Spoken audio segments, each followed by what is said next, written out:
Welcome to another edition of the Indy Investor Speakeasy. Bourbon on this one because it's 10 o'clock in the morning, so We can act like it's bourbon. you guys might judge us if we, well, you don't know what time it is, so. Yeah. It's Masters. It's Masters weekend. So today was kind of an impromptu one. I think we're just going to talk a little bit about private money. What the advantages, the disadvantages, how to go about it. If you're the private money or if you are the one actually using the private money. So yeah, Randy, do you want to give a little brief summary of what private money lending is? Yeah, man. So if anyone's not familiar with the term private money in real estate investing, it's literally any funding outside of any conventional way of getting financing for a deal. So the typical way is going to a bank, or like a hard money lender, getting a loan on the property that you're looking to purchase. Typically you put money down, and it's very structured as like how a bank would want to write up a loan for just any given person. So private money is going to private individuals in your network, just referrals from other investors. But basically you want to work with people who have maybe some money in their IRAs, money just sitting in their bank, money in the market where they want to pull out and put into, they want to fund a real estate project and basically get higher returns than they would if they were keeping the money in an account somewhere or in the stock market, wherever it is. And typically when you use private money, if you have a good deal, most of them would probably fund the whole deal and just get, 10 to 12% on the back end, maybe a couple points depending who you're working with. But the key is that you don't have to put 10, 20% down on a property to secure it. The private money will take care of that. Depending on who you work with, again, they could fund the whole rehab as well, but the majority of the time they're willing to fund the whole purchase, and then they get paid off whenever the home sells or you refinance. So it's just private individuals. Can be your doctor, your rich uncle, whoever it is, who's willing to put their money up and basically get a passive return. Yeah, and I know a lot of people will say like it's kind of a difficult conversation to have with family sometimes, especially if you've never done it before. Yeah. Credibility is huge. Credibility is huge. And then, I would say the one thing that you can talk to them about when you're going through this is that your money's actually backed by something tangible, like real estate. Yeah. And if they have any kind of, they can look that up on Zillow and be like, yeah, I can see where I'm basically, you should be buying this at like 75% or wherever you want to be with your numbers of wherever the value is. So they should have some equity built in already. Yeah. In a sense, like if Randy and I fall off the face of the earth, they have a property. They have a property that they can go sell and should hopefully be able to still make money on it. Yeah. Probably more money than what they would have made in just the interest, which is how it should work out. Because, like, if Randy and I are borrowing money, we're doing all the legwork and finding the deal, doing the rehab or whatever we're doing with it, doing the refinance or doing the selling of it. So, in my mind, we should be making a little bit more money. We're putting the effort in, whereas the private money still makes a good amount of money because I think typical terms are anywhere from 8 to 12%, sometimes depending on who you're working with, higher. Yeah, it depends on like the length that the money's going to be held for. A minimum return. Yeah, Brooks and I do a lot of quick turnarounds. They call it wholesale. So if it's when you just actually buy the house and just clean it out, put it on the market, those typically turn around. The goal is 30 days or less. Sometimes it takes 30 to 60 days, but the terms of rates just depend on how long the money's going to be sitting there, what the return the investor wants. But yeah, you touched on like the credibility part and making sure the numbers work for the investor. Anyone that we've ever worked with for the first time, we provide them CMA, photos of the property or videos if we have it, a complete breakdown on like scope of work, roughly of what the property is going to need, and the ARV, so they can see on paper and they've got data that they can back up saying, hey, like you said, if Brooks and Randy fall at the face of the earth, I couldn't sell this property without putting a finger on it and make my money back. Plus some. Yeah. And another thing to mention is when we do these, we put our lenders as the first position lien on these properties. So it's not like they're insured. They're on our insurance. We actually get the insurance and we name them as an additionally insured as well. So it's not like you're blindly handing money out. And then you have to go through the whole process of like really trying to figure out how you're going to get this property into your name because we either skipped town or we were in a tragic car accident or whatever. To go through the whole process, you are the first position lien on it, so you get the property. You can actually take the property back. So, Yeah. So it's kind of like a no-brainer for a lot of private money guys because we'll sit there and we'll present something like, here's a property at 123 Main Street for $100,000. We need $100,000 to buy it. We're predicting that we can either resell this thing for at least $125,000 without doing anything to it, or we flip it and hopefully we can get closer to like $200,000, whatever it is. Yeah. Whatever the numbers end up being, and you're sitting there looking at it like, hey, okay, so even worst case scenario, I take the property, I got $25,000 built into this already because it's already worth $125,000. Yeah. So it's really pretty secure in the sense that like, and we're giving you a better return, 10%, 1 point, 2 point, 3 points. It just depends on the property and the person that we're dealing with and how long we've been working with them. A lot of times we'll give like we have in the past given like a 3-month minimum return on stuff. So just that way you don't sit there and be like, all right, I'm going to give out all this money for a month. I'm not making that much money on it. We understand that on some of them, and we give that 3-month cushion to like, all right, here's your minimum that you're going to make for sure. But there are other stuff that we end up flipping, and it could take a year to get the whole thing done. Then you do get the whole 10% for the whole get a full year. Year's interest. Yeah.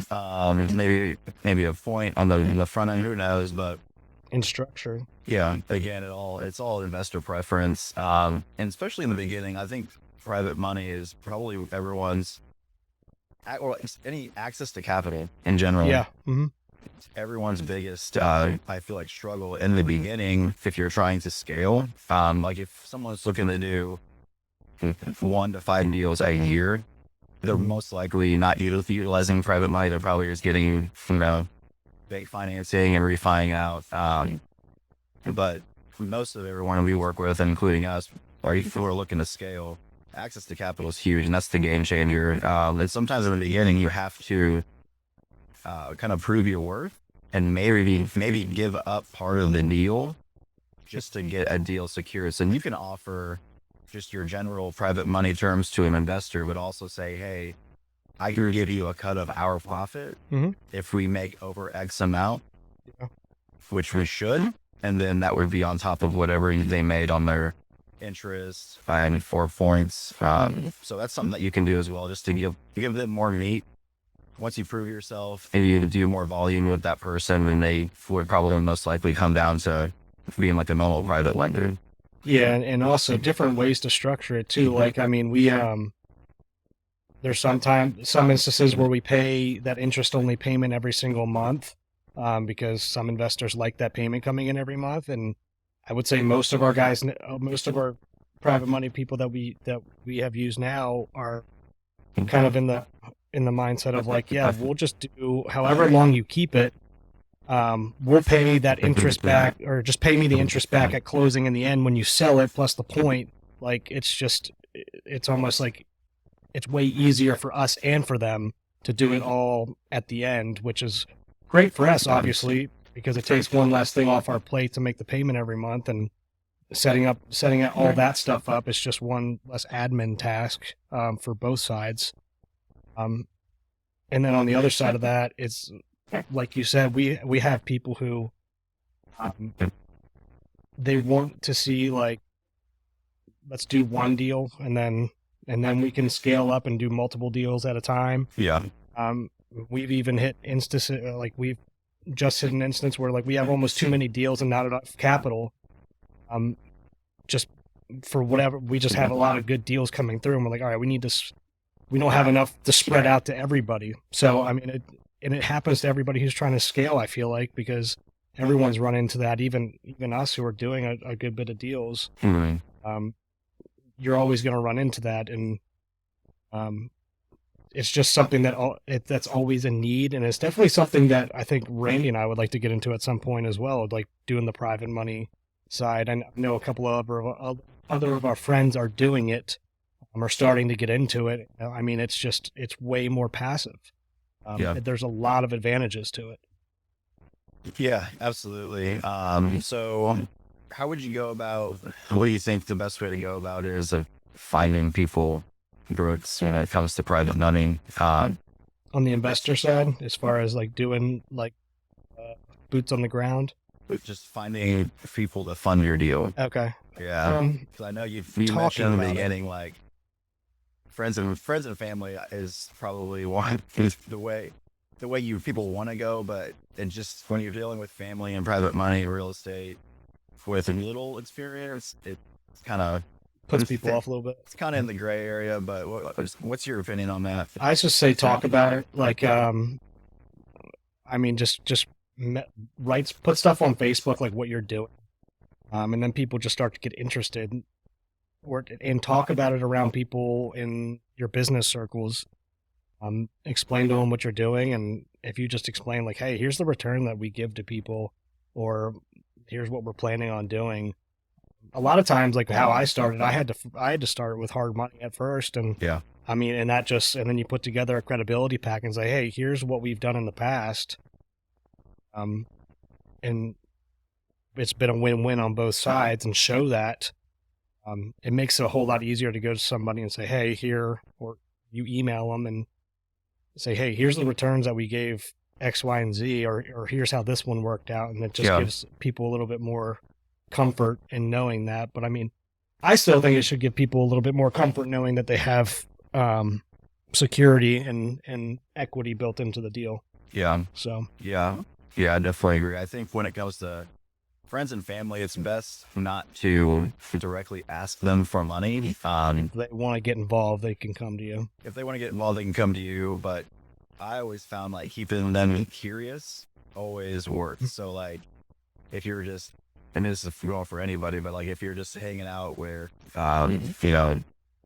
cousins, uncles, whoever it is at a family gathering, talk about what you're doing and then explain like how you had success selling these couple houses. And most of the time people are like, oh, did you buy that with your own money? Like, well, actually I had someone just like you and I fund this deal and they made passive return on it and, got their money back within 60, 90 days or whatever it is. And now they're doing another deal. They're like, oh, how does that work? And then now it just organically, it starts that conversation rather than you saying, hey, I got this deal. Would you be interested in funding it? And they're like, hey, I don't know what you're talking about. And why would I give you all my money? Yeah. Inevitably, it always comes up. Like, it's like, what are you doing for work always these days? Comes up. Yeah. How's work going? Especially when you're in real estate, everyone wants to know how the market is. Yeah. And then they ask the question like, oh, so you're like, what are you doing in investing? Okay. And then it just keeps snowballing. Yeah. And then I feel like it always comes to that question, like, oh, how are you financing all these deals? Because everyone's like, what are you, a millionaire? Like, how do you buy all this stuff? And it's like, okay, well, let me explain. And this can be a really good avenue for somebody who, I don't know, parents, uncles, anything like we were talking about, who have retirement accounts, who are either tired of doing whatever the market is doing and watching it do this, and they can put it into a self-directed IRA and not have to have the tax liability and still be able to invest in the real estate. I mean, there's ways around it. You have to research a little bit and look into self-directed IRAs a little bit, but I would say majority of people are doing it that way in terms of the private money side, and that's another way that you can kind of guide them. I don't like giving a ton of advice on it because we're not financial advisors, or tax people. But I mean, it's an avenue to say, hey, I would look into this. I've had people in the past. This is how they did it. You should look into it. I'm not going to tell them that's how you need to do it. So yeah. But yeah, there's a ton of different avenues and all those conversations, like you said, at these family events, at your wife's work event, at whatever, whenever these conversations come up, it always snowballs because, like you said, I feel like everyone's interested in real estate, and there's a ton of people who are tire kickers. Like they know that real estate's a good investment, and they're always asking questions, but never analysis paralysis. People, yeah. But I mean, inevitably, you're gonna get somebody who's like, all right, well, let's try one. I get what you're saying. I've done enough research at this point, and then came across us and started asking questions. So it's happening on the golf course. I mean, it happens all the time. I'm at the airport asking people, what do you do for a living? Yeah. It snowballs all the time in different ways. So that would be my advice for sure. Just talk about what you're doing from whoever you're doing. I mean, it could be as simple as like, Randy, what do you do for a living? And then they're all going to come back and ask you at some point, what do you do for a living? That's always like, I always get that question. And it's so hard for people. Like, and I always explain it differently. I really need to come down. I really need to like start like perfecting my pitch because it depends on who I'm talking to. If it's someone who knows something about real estate, I'm like, oh, like I'm in wholesale real estate. They're like, oh, I've kind of heard of that. If I tell someone who's not in real estate at all, yeah, I real estate wholesaling, and they're like, I have no idea what you just said. Or they've heard it's bad. So then I basically explain it at, not disrespectfully, at elementary level. Like, hey, I buy a house and then get it at this price and sell it at this price to somebody else to flip it. So it's always interesting when that question comes up, but that always leads them to like, wait, so you buy the houses? So like, well, how do you do that? Sometimes I do, sometimes I don't, but here's each scenario. Every time I say like I'm a real estate investor, like, oh, so you own like commercial, like they always get the commercial stuff. Like, I want commercial stuff, yes. When I say that, like people like walking around my neighborhood, they'll stop by if I did nothing before, tell them what I do. They're like, oh, so you flip houses? Like they just think it's just real estate investing is flip. HGTV. I'm like, yeah. Sometimes. It's always sometimes. But that's funny because that's my response I always get. They always think of like the HGTV stuff. So yeah, I haven't gotten someone say, oh, commercial.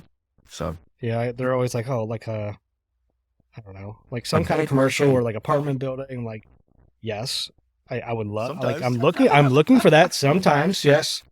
But yeah, same thing. It's always HGTV stuff too. They're like, oh, you do it like that. I'm like, similar, yes. Like you're on the right path. We get the house before it's pretty. Yeah. Like before they even get. And sometimes we do that, but I mean, if you're new investing, a lot of times you watch these HGTV shows and there's no way the amount of rehab they do in these things and the price that they're putting up there, how much the rehab costs. I'm like, it's way more than that. Because they do a phenomenal job by all intents and purposes, but I mean, they're over rehabbing everything. Yeah, and they're beautiful. Yeah. Some of the shows they're doing a full rent at like $40,000. I'm like, there's no way. Yeah. But yeah, so friends and family, just normal conversation. The best way to find private money in like the professional setting, I think, is just go into like your local RIAs because there's going to be people there with private money. There's going to be experienced flippers there who probably have money, burning a hole in their pocket. Mm-hmm. Maybe they'll just go ahead and fund a deal until they wait to find their next deal. So those are the areas like the professional setting, networking events where you can actually pitch a deal to someone and not feel like you're coming off as like, hey, I'm salesy. Yeah, exactly. It's like, hey, I got this deal. You're pretty experienced in this. If you'd be willing to fund it, here's the return I'm offering. Kind of open to discussions on that and just see your fits areas. So those are the areas where you can kind of directly put deals in front of people. And those people who haven't, like the flippers who are aspiring investors, I guess I should say, a lot of them will be willing to like fund that deal. And then with the caveat, like, hey, can you take me through how you're doing this? Yeah. Like almost like as a paid mentorship in a sense. So there's different ways.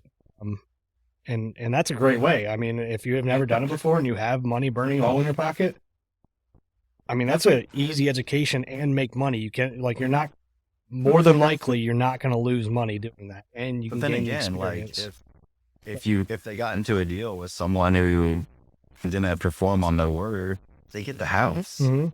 So, yeah, I mean, you shouldn't go, like, you're not going to go into it, buy it wrong, just 10, 15, 20, $50,000, whatever it is.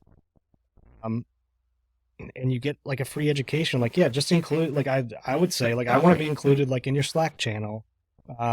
Let me know when you're going out to the property, like, how are you analyzing this deal?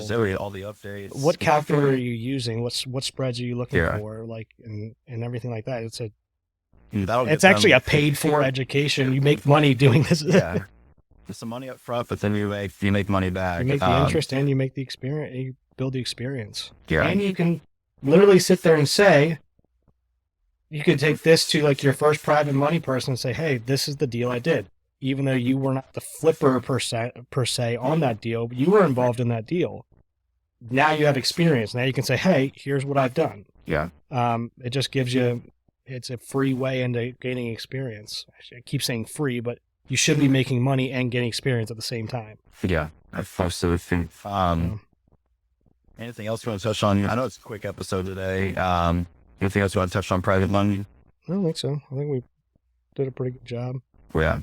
Yeah, like I said, a little short episode this time. We just wanted to sprinkle what we've been talking about on our side of the business here, and kind of that's where our focus is right now. We're always looking to raise capital, access to funds, and capital is always needed. Yeah. So we thought we would just share what we've been talking about, what's been on our minds, and I'm sure it's been on other people's minds as well. So I think that's a wrap for you guys.